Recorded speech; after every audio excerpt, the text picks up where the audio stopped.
Hello दोस्तों, मैं सी राहुल गुप्ता आप सबको वेलकम करता हूं अपने यूट्यूब चैनल में। आज हम दोस्तों सेक्शन 7 सप्लाई का हमने सबसेक्शन 1 अच्छे से पढ़ लिया था। आज हम section 7 subsection 1 clause double A, एक नया क्लॉज दोस्तों इसमें ऐड हुआ है डबल ए। ये फाइनेंस एक्ट 2021 ने with retrospective effect from 1 July 2017 insert किया है। अब ये क्यों किया गया हमें ये जानना है। तो दोस्तों क्या है इसके अंदर, क्या किया है इन्होंने लिखा है द एक्टिविटीज और transactions by a person other than an individual to its members और vice versa for cash deferred payment और other valuable consideration.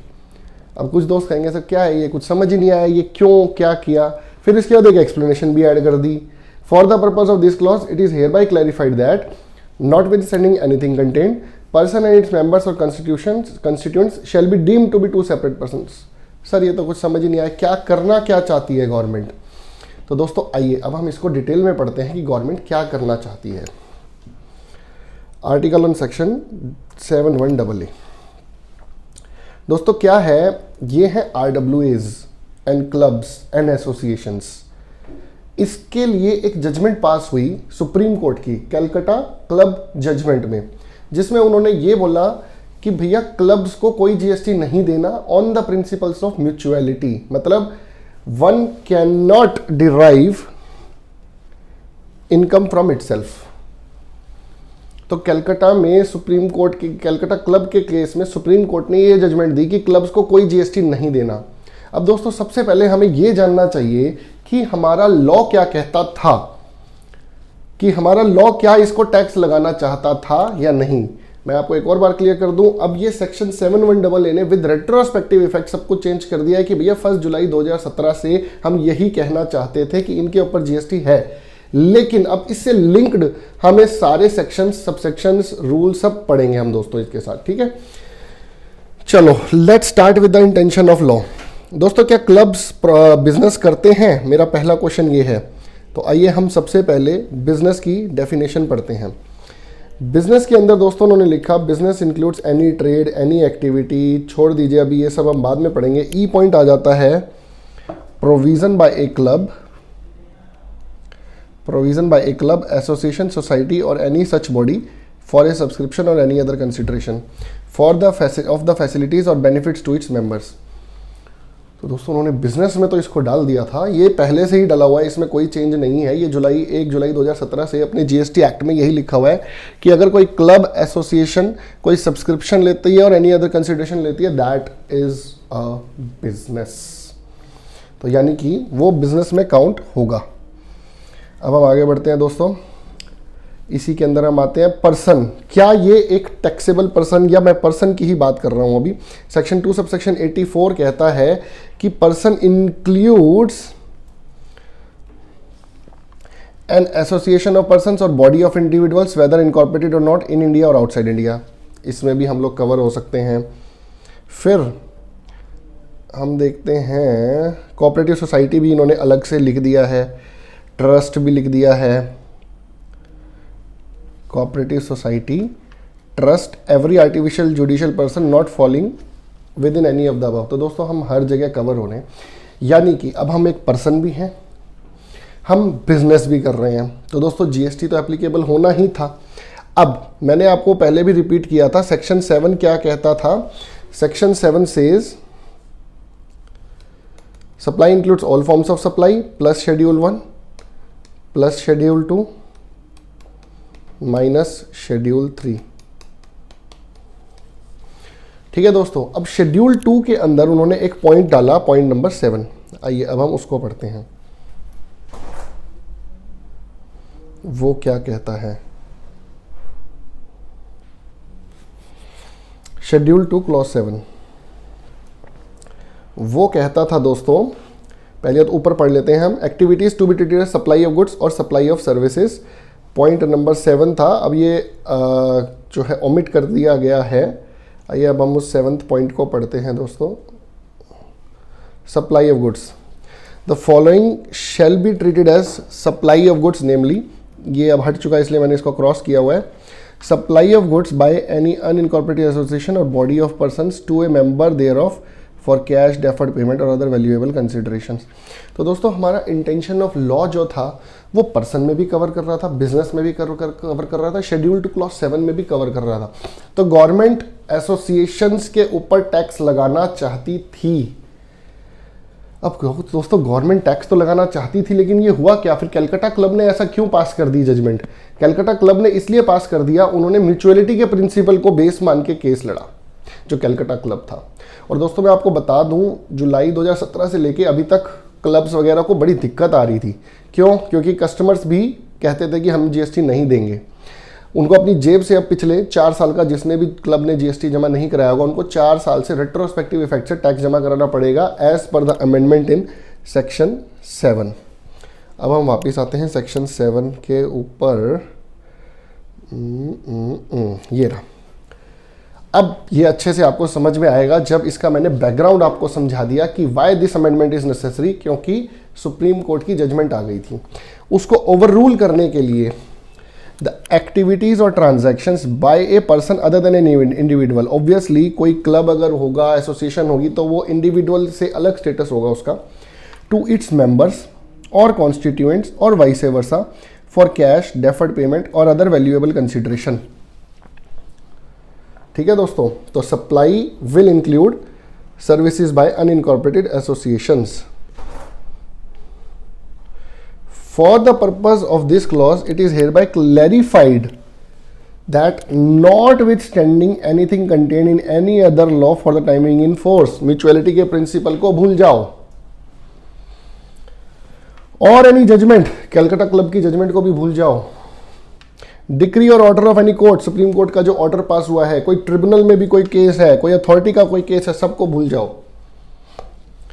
The person and its members or constituents shall be deemed to be two separate persons। वो mutuality के principal को overrule करना चाह रहे हैं दोस्तों। म्यूचुअलिटी का प्रिंसिपल जो है वो हमारे कॉन्स्टिट्यूशन में लिखा हुआ है, उसको ओवररूल किया है। उन्होंने लिख दिया है not with standing anything contained in any other law, मतलब किसी और लॉ में म्यूचुअलिटी होगा हम नहीं मानेंगे। shall be deemed to be two separate persons and the supply of activities or transaction inter se shall be deemed to takes place from one such person to another। देखिए दोस्तों, हमारा जो constitution था वो पहले भी इसको टैक्स करना चाह रहा था शेड्यूल 2 के भरोसे से एंड पर्सन की डेफिनेशन से एंड बिजनेस की डेफिनेशन से, लेकिन कलकत्ता सुप्रीम कोर्ट का डिसीजन था कलकत्ता क्लब वाला, उसको ओवररूल करना था, जिसकी वजह से इनको ये अमेंडमेंट करनी पड़ी। अब एक नई दिक्कत शुरू हो गई सर। क्या दिक्कत शुरू हुई सर? दिक्कत ये शुरू हुई सर, मैं तो हूँ रेजिडेंट वेलफेयर एसोसिएशन, मतलब अब RWS बनती है, आपके आसपास भी बनती है। अब RWA बनी हुई है आपके आसपास, आप कहते हो सर हमें भी GST देना पड़ेगा इसके हिसाब से। तो दोस्तों अब इसके लिए मैं बताता हूँ आपको क्या हुआ।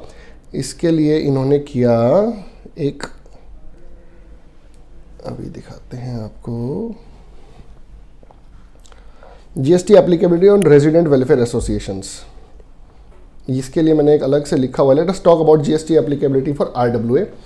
सेक्शन 2 सबसेक्शन 17 आ गया, provision by a club association society. ठीक है जी, बिजनेस में इंक्लूड कर दिया इन्होंने। नाउ गवर्नमेंट ने इशू की एक notification 12/2017 central tax rate dated 28 जून 2017। मैं आपको सिखा देता हूं कि आप हमारी वेबसाइट पे कैसे जाके सर्च कर सकते हैं कोई भी नोटिफिकेशन। आप मेगा एग्जाम्पशन डालेंगे तो इजीली ये मिल जाएगा, क्योंकि ये बहुत बड़ी एग्जाम्पशन लिस्ट है। इसके अंदर पॉइंट नंबर 77 है। सबसे पहली जो नोटिफिकेशन इशू हुई थी, नोटिफिकेशन 12/2017 ही इशू हुई थी। इसके अंदर मैं आपको ये नोटिफिकेशन खोल के point number 77, let's read this point. Services by an unincorporated body और a non profit entity registered under any law for the time being in force to its members by way of reimbursement of charges or share of contribution as a trade union for the provision of carrying out any activity which is exempt from the levy of goods and service tax or to an amount of 5,000 rupees per month per member for sourcing of goods or services from a third person for the common use of its members in a housing society or a residential complex। देखो clubs नहीं आए हैं दोस्तों इसमें, housing society और ए residential complex. अगर वो 5,000 रुपये तक कोई भी RWA कंट्रीब्यूशन लेती है तो उस पर कोई GST नहीं है। ठीक है दोस्तों। अब आप कहेंगे सर 5,000 रुपये पर मेंबर, मेरे 2 फ्लैट हैं, तो क्या मैं एक मेंबर काउंट होगा या 2? देखिए, फ्लैट्स में हमेशा मेंबरशिप काउंट होती है, 2 मेंबर काउंट होंगे आपके। अगर आपके 2 फ्लैट हैं तो आपको 5,000 एक फ्लैट के लिए एग्जम्पशन मिलेगी, 5,000 एक फ्लैट के लिए एग्जम्पशन मिलेगी। अब इसके अंदर आई दोस्तों एक अमेंडमेंट। अमेंडमेंट क्या आई?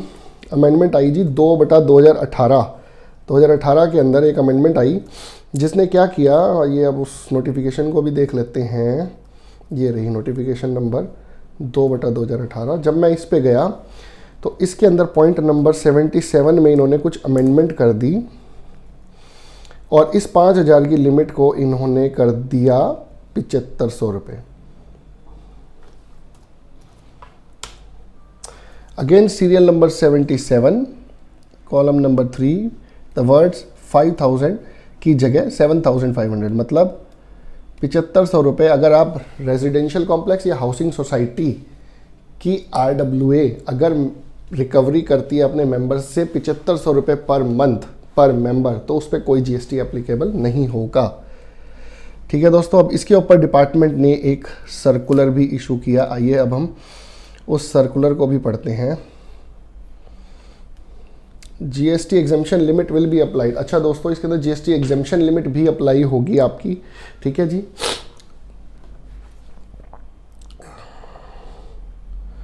चलिए, weather 20 lakhs 40 lakhs turnover limit will be allowed to RWAs?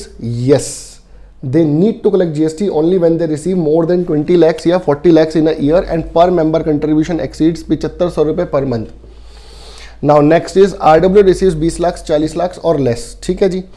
Member contribution is 7,500 रुपये पर मंथ और लेस। अगर मेंबर का कंट्रीब्यूशन 7,500 रुपये या उससे कम है, that is exempt. Member contribution is more than 7,500 per month, being मेरा टर्नओवर ही 20 लाख से कम है, तो मेरे लिए ये 7,500 की लिमिट से पहले तो मैं अपना टर्नओवर देखूंगा ना। अगर RWA का टर्नओवर ही मेरा 20 लाख से कम है तो that is exempt. Now RWA is more than 20 lakh 40 lakh, member contribution is 7,500 per month और लेस, तो एग्जेम्प्ट है। देखिए, अगर RWA का टर्नओवर 2 करोड़ भी है और अगर वो हर मेंबर से 7,500 रुपये से कम पर मंथ ले रही है तो कोई GST नहीं है, उसको कोई GST नंबर नहीं लेना, कोई GST की रिटर्न डालनी, कोई GST नहीं देना। लेकिन अगर उसका टर्नओवर 20 लाख से ऊपर और मेंबर कंट्रीब्यूशन 7,500 से ज़्यादा है, then it is taxable. Is RWA entitled to take input tax credit? Yes, RWA is entitled to take input tax credit of inputs, capital goods and input services. If a person owns 2 flats, whether 7,500 और 15,000, मैंने बता दिया है ये, then limit will be calculated separately for each flat. अच्छा, अब एक बात बताएं, सपोज RWA ने 9,000 रुपये रिसीव करे अपने मेंबर से, तो क्या 1,500 रुपये में टैक्स लगेगा या 9,000 रुपये पे? देखिए, मेरे हिसाब से complete 9,000 is taxable. Circular does not tell anything about this case. आपको ये सर्कुलर पढ़ना है तो मैं आपको सर्कुलर भी दिखा देता हूँ। यहीं पे हमने डाला हुआ है सर्कुलर, ये रहा, ये देखिए आप। ये सर्कुलर डिपार्टमेंट ने इशू किया था, ये मैंने सर्कुलर खोल दिया आपके लिए, आप इस सर्कुलर को पढ़ सकते हैं, नंबर नोट कर सकते हैं इसका 109/28/2019। ठीक है, ये पूरा RWA की टैक्सेबिलिटी के ऊपर ही है।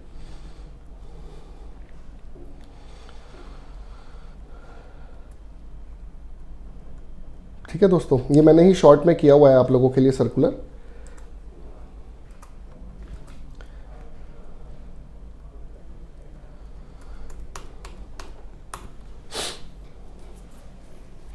आइए दोस्तों, अब इसको रिवाइज करते हैं हम।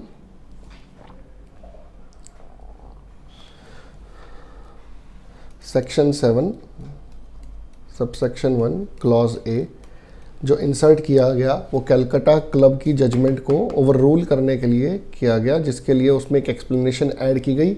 और सेक्शन 711AA ने क्या क्या चीज़ों को रिवाइव करा। बिजनेस की डेफिनेशन ऑब्वियसली उसके अंदर पहले से ही लिखा हुआ था, तो इसलिए इसमें कोई चेंज नहीं किया गया। पर्सन की डेफिनेशन में कोई चेंज नहीं किया गया।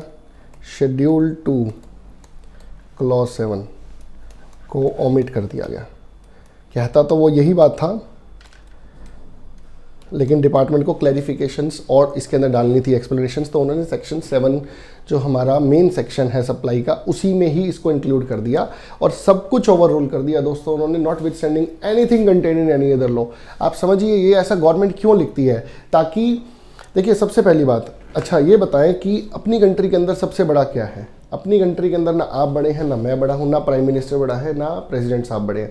अपनी कंट्री के अंदर जो सबसे बड़ा है वो है हमारा कॉन्स्टिट्यूशन, हमारा संविधान। जो चीज़ हमारे संविधान में लिखा होगा उसी से कोर्ट उसी के ऊपर डिपेंडेंट है। कोर्ट भी अपना डिसीजन उस कॉन्स्टिट्यूशन के बेसिस पे ही देती है। तो अगर हमारे कॉन्स्टिट्यूशन के सेक्शन 7(1) के अंदर डबल एक नया क्लॉज ऐड कर दिया गया है तो दैट होल्ड्स हाईएस्ट इंपॉर्टेंस। अब सुप्रीम कोर्ट ये जजमेंट नहीं दे सकती कि भैया क्लब्स को जीएसटी नहीं देना। ठीक है दोस्तों, आशा करता हूं दोस्तों आपको हमारी वीडियो पसंद आ रही होगी और आप ये सेक्शन 7(1) का एक्चुअल में क्यों ये बना और क्यों इसको ऐसा किया गया और क्या RWA के लिए बेनिफिट्स हैं, एसोसिएशंस के लिए क्यों क्लब्स को कोई एग्जम्पशंस नहीं है, क्लब्स को कोई एग्जम्पशंस नहीं है, ये चीज़ें आपको अच्छे से समझ आ गई होंगी और ये आपको आगे तक काम आएंगी। आशा करता हूँ आपको वीडियो पसंद आए। जय हिंद दोस्तों।